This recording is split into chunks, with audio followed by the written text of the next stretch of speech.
Good morning. तीन भुजाओं से घिरी हुई आकृति त्रिभुज है, ये तो जानते हो आप। अब देखो, त्रिभुज जैसे जैसे उसका मुंह पतला होता जाता है, देखो जैसे जैसे उसका मुंह पतला हो, ऐसे दिख रहा है आपको। अगर यहाँ पर किनारे से ऐसे जोड़ लें, अगर जोड़ लें, देखो मैं दिखा रहा हूँ, ये मान लो ये है, और देखो आप ध्यान से, ये त्रिभुज बन रहा है ना, देखो त्रिभुज बन रहा है। अगर इसका कोण का मान और कम कर दीजिए तो ये दिख रहा है, भुजा और छोटी हो गई। कोण का मान बढ़ा दे तो भुजा और बड़ी हो गई। मतलब ये है कि त्रिभुज का कोण जैसे जैसे बड़ा होता जाएगा उसकी भुजा की लंबाई भी बड़ी होती जाएगी। ऐसे समझो, अगर कोण इतना छोटा है, ये वाला कोण, तो भुजा भी इतनी छोटी है। लेकिन अगर यही कोण इतना बड़ा हो गया, ये देखो, तो भुजा की लंबाई इतनी बड़ी हो गई। ये बात समझ में आ रहा है? मतलब भुजा बढ़ती जाएगी तब जब कोण बढ़ता जाएगा। तो एक चीज हम आप तर्क लगा सकते हो कि बड़े कोण के सामने की भुजा त्रिभुज में सबसे बड़ी होगी और छोटे कोण के सामने की भुजा त्रिभुज में सबसे छोटी होगी। दरअसल जब त्रिभुज पढ़ा जाता है ना, त्रिभुज को तीन भागों में, तीन क्या छह भागों में बांटते हैं। तीन प्रकार के त्रिभुज कोणों के आधार पर रखते हैं और तीन प्रकार के त्रिभुज जो है भुजाओं के आधार पर रखते हैं। तो जो आपके सिलेबस में है, खास करके जीडी में, या फिर जो आप जनरली पढ़ते हो क्षेत्रफल में शामिल करके त्रिभुज का क्षेत्रफल निकाला जाता है, तो क्षेत्रफल वाला जो निकलता है वो भुजाओं से निकलता है। लेकिन उसके लिए भी आपको कोणों की जानकारी होना जरूरी है। तो एकदम बेसिक से समझाने चल रहे हैं, ध्यान समझिएगा। तीन भुजाओं से जो घिरी हुई आकृति होती है त्रिभुज बोलते हैं। क्लियर? इतना तो पता है, आप जनरली जानते होगे, बस बहुत दिन से पढ़ते आए होंगे। अब भुजाओं की अगर से बात करें तो भुजाओं के आधार पर होता है समबाहु त्रिभुज, विषमबाहु त्रिभुज और समद्विबाहु त्रिभुज। समबाहु, विषमबाहु और समद्विबाहु त्रिभुज। अब भुजाएं बराबर होंगी तो अगर कोण समान है तो भुजाएं समान होगी। सिंपल बात है, भुजाएं समान है तो कोण समान है। अगर बोल दे कि ये दोनों, अगर किसी त्रिभुज में बोल दे कि ये दोनों भुजाएं बराबर हैं तो समझ लीजिए कि उनके कोण समान है। अगर किसी एक का कोण दिया है, दूसरा कोण उसी के बराबर हो जाएगा। ये बात समझ में आ रही है? हम जो पढ़ने चल रहे हैं त्रिभुज का क्षेत्रफल पढ़ने चल रहे हैं। अब क्षेत्रफल में कैसे निकालेंगे क्षेत्रफल? तो त्रिभुज का कोई भी, किसी भी प्रकार का त्रिभुज हो, अगर उसका क्षेत्रफल आपको निकालना है, एक कॉन्सेप्ट आप याद रखिएगा, कोई भी त्रिभुज हो उसका क्षेत्रफल निकालना है ना, तो केवल इतना कॉन्सेप्ट आप याद रखिएगा कि उसके आधार की लंबाई से उसके ऊंचाई में गुणा करके आधा कर दो, बस। कोई भी त्रिभुज हो उसके आधार को उसके ऊंचाई से गुणा कर दो, सिंपल सा उसका क्षेत्रफल आ जाएगा। ठीक है? लेकिन गुणा करने के बाद आधा करना पड़ेगा। जैसे ये देखो, ये त्रिभुज है, मान लो पता नहीं चल रहा कौन सा त्रिभुज है, लेकिन ये बोल दिया कि इसकी ये ऊंचाई जो है, ये ऊंचाई दिया है 6 सेमी और ये आधार की लंबाई दिया है 8 सेमी। तो कुछ नहीं करना, इन दोनों का गुणा कर दो, 8 छके 48, 48 का आधा कर दो 24। इस त्रिभुज का क्षेत्रफल आ गया 24 सेमी स्क्वायर। कोई भी त्रिभुज हो, अगर उसकी ऊंचाई दिया है, उसके आधार की भुजा से उसके ऊंचाई में गुणा करके उसको आधा कर दो, उस त्रिभुज का क्षेत्रफल आ जाएगा। कोई भी त्रिभुज, किसी भी प्रकार का त्रिभुज हो, कोई मायने नहीं रखता कौन सा त्रिभुज है, समबाहु है, विषमबाहु है, समद्विबाहु है, कोई मायने नहीं रखता। बस इतना याद रखना कि उसके आधार की भुजा में उसकी ऊंचाई से गुणा कर देना है। जैसे कोई त्रिभुज और बनाता हूं मैं, जैसे मान लो ये दिख रहा है आपको, यहाँ दिख रहा होगा, देखो मैंने एक त्रिभुज ऐसे बना दिया, पता ही नहीं चल रहा ये कैसा त्रिभुज है। दिख रहा है? ये समझ नहीं आ रहा ये विषमबाहु है समद्विबाहु है, कोई भी समझ में नहीं आ रहा। लेकिन इतना हमें पता है कि इसकी जो ऊंचाई है, ये ये दिया है कि मान लो कि 4 सेमी है, और ये लंबाई दे दिया है कि 10 सेमी है। ये लंबाई दिया 10 सेमी, 10 चौके 40 का आधा 20। सिंपल सी बात है। क्लियर है? तो कोई भी त्रिभुज हो उसके आधार में उसके ऊंचाई से गुणा कर दो और उसको आधा कर दो, उसका क्षेत्रफल आ जाता है। सिंपल सा कॉन्सेप्ट है। अब थोड़ी सी कुछ चीजें और ध्यान सुन लीजिएगा। एक होता है लंबवत और एक होता है मध्यिका। मध्यिका और लंबवत, एक सुनो, लंब सुने होगे और मध्यिका सुने होगे, माध्य सुने होगे आप और लंब सुने होगे। अब इसमें अंतर समझ लीजिएगा, माध्य और लंब में अंतर क्या है, तभी आप अच्छे से त्रिभुज समझ पाओगे आगे। जैसे मान लो कि ये मैंने एक त्रिभुज बनाया, देखो ध्यान से, ये मान लो मैंने एक त्रिभुज बनाया, दिख रहा है? ये त्रिभुज बनाया मैंने। अब मध्यिका का मतलब क्या होता है जानते हो? जो इस त्रिभुज के आधार को दो बराबर भागों में बांटे। इस त्रिभुज का आधार ये है, यहां से ए से बी की दूरी जो है, ये त्रिभुज का आधार है। अगर कोई मध्यिका होगी ना तो इस आधार को दो बराबर भागों में बांट देगी। बात समझ में आया?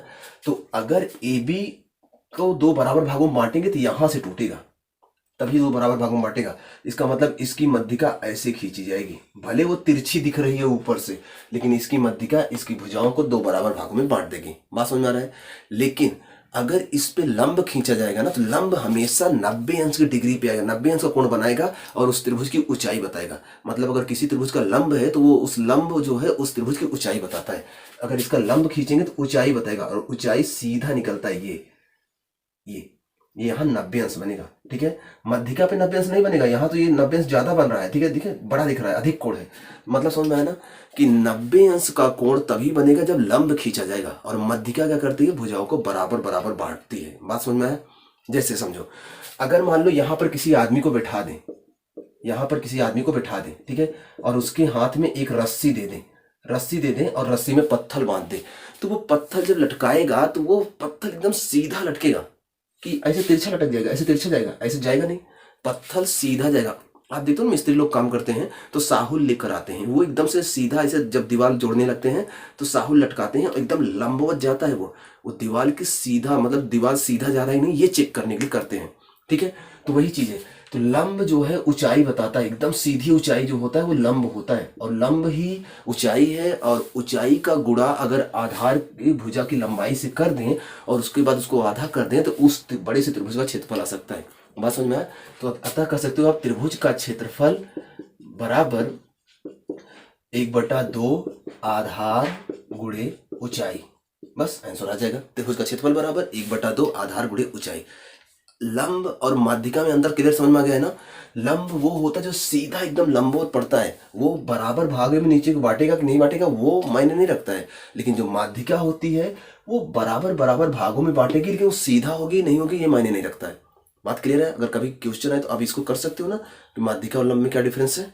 आइए आगे देखते हैं। देखो, अगर कोई समबाहु त्रिभुज है, समबाहु त्रिभुज तो जानते हो जिसकी सभी भुजाएं आपस में बराबर हों तो वो समबाहु त्रिभुज होता है। तो मान लो ये एक त्रिभुज है, ये देखो ये एक त्रिभुज है, इसको हम समबाहु मानते हैं, मतलब ये भुजा ये भुजा ये भुजा आपस में बराबर है, ठीक है। और मैंने ये बताया है अगर किसी भी त्रिभुज की सभी भुजाएं आपस में बराबर हों तो इसको मान लीजिए कि उनके सभी कोण भी आपस में बराबर होंगे, क्योंकि सम्मुख भुजाओं के सम्मुख कोण समान, भुजाओं के सम्मुख कोण भी समान होते हैं। अगर ये भुजा ये भुजा ये भुजा आपस में बराबर है तो ये कोण ये कोण ये कोण आपस में बराबर है। इतना क्लियर है? दूसरी बात, त्रिभुज के तीनों कोणों का योग, टोटल योग 180 अंश होता है। तीनों कोण अगर आपस में जोड़ दोगे तो 180 अंश होता है, ठीक है। अब अगर ये तीनों आपस में बराबर हैं, इसका मतलब एक एक कोण 60-60 अंश का होगा, तभी तो 180 अंश बनेगा ना। ये बात समझ में आ रहा है? इतना ध्यान रखिएगा, त्रिभुज के तीनों कोणों का योग 180 अंश होता है। लेकिन अगर कोई समबाहु त्रिभुज है तो इसका मतलब उसकी सभी भुजाएं बराबर हैं। अगर सभी भुजाएं बराबर है, नियम ये है कि समान कोण, भुजाओं के सम्मुख कोण समान होते हैं, इसका मतलब सभी कोण भी बराबर होंगे। अब अगर त्रिभुज के तीनों कोणों का योग 180 अंश ही होता है और तीनों कोण आपस में समान है तो इसका मतलब एक एक कोण 60-60 अंश का होगा। 3 से भाग दे दो, आ जाएगा आंसर। बात समझ में आया? अब तो ये तो कोण हुआ।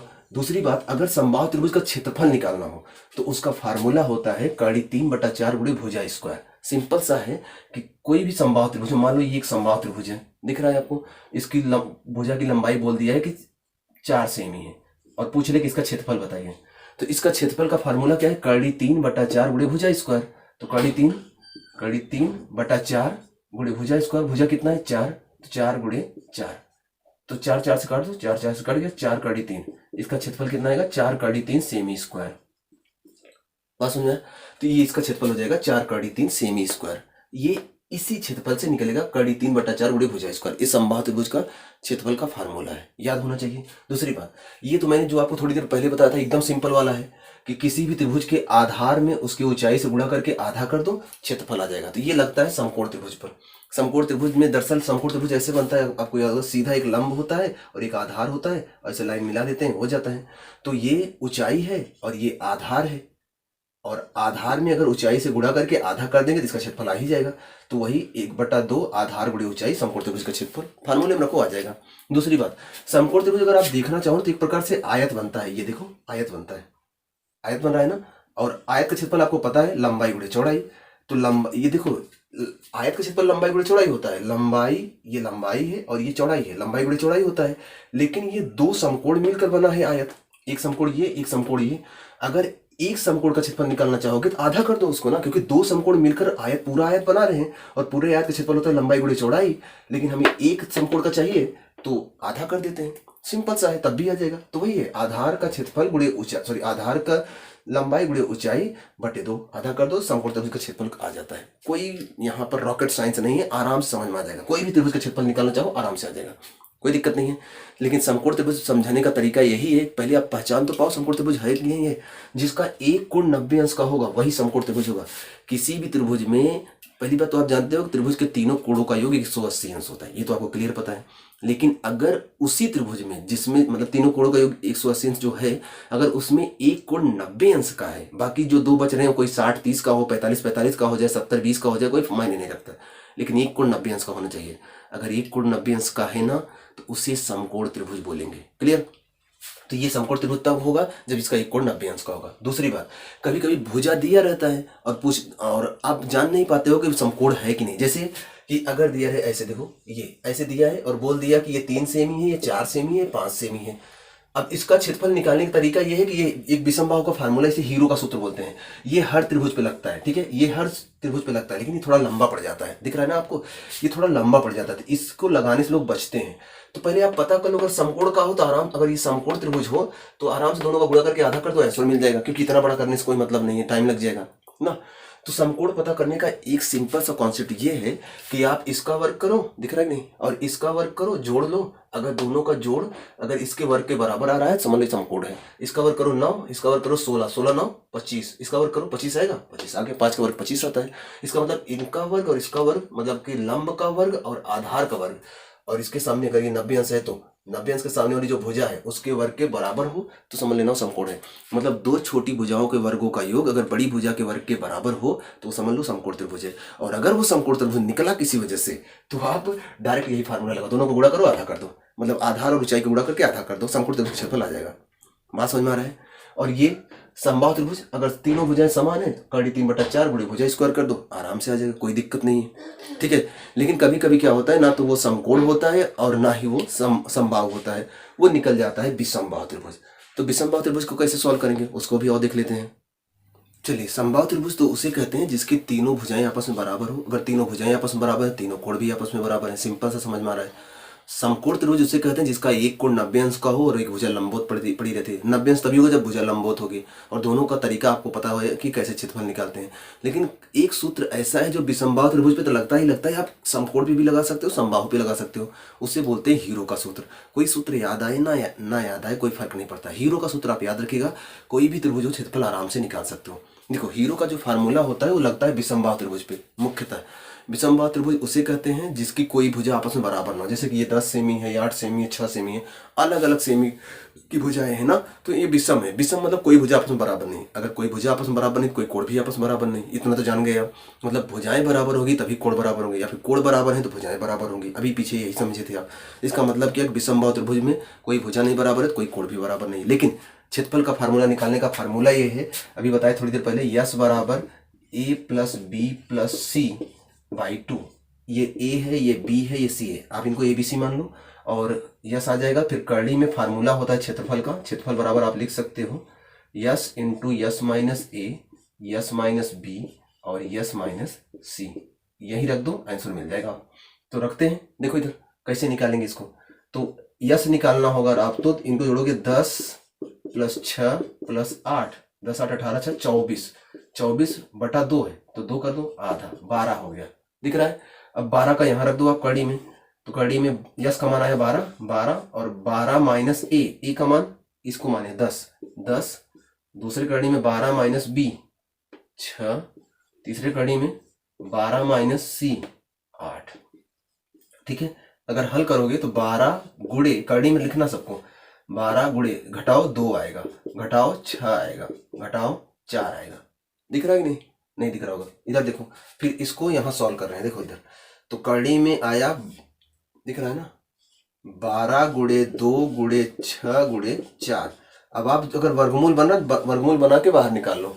12 को लिख सकते हो 4 गुणे 3, 4 गुणे 3, और इसको 2 रहने दो, और इसको लिख सकते हो 2 गुणे 3 और ये 4 ना, निकालो। 4 का वर्गमूल 2 बाहर आएगा, और 2, ये 2 जोड़ा है तो 1 2 बाहर आ जाएगा, और ये 4 का वर्गमूल 2 बाहर आएगा, और यहाँ 1 3 है, यहाँ 1 3 है, जोड़ा में बाहर आएगा तो 1 3 बाहर आ जाएगा। 2 दूना 4 दूना 8, त्रिक 24। तो इसका क्षेत्रफल कितना आएगा? 24 सेमी स्क्वायर। बात क्लियर समझ में आ रहा है? तो हीरो का सूत्र भी आप लगा के आंसर निकाल सकते हो। बाकी मैंने आपको समबाहु त्रिभुज का भी नियम बताया था, कड़ी 3/4 गुणे भुजा स्क्वायर, उससे भी समबाहु त्रिभुज है तो उसका क्षेत्रफल निकाल सकते हो। और अगर समकोण त्रिभुज हो तो 1/2 आधार गुणे ऊंचाई, उसका भी क्षेत्रफल आ जाएगा। ठीक है, इस तरह से कोई भी त्रिभुज हो उसका क्षेत्रफल आसानी से निकाला जा सकता है।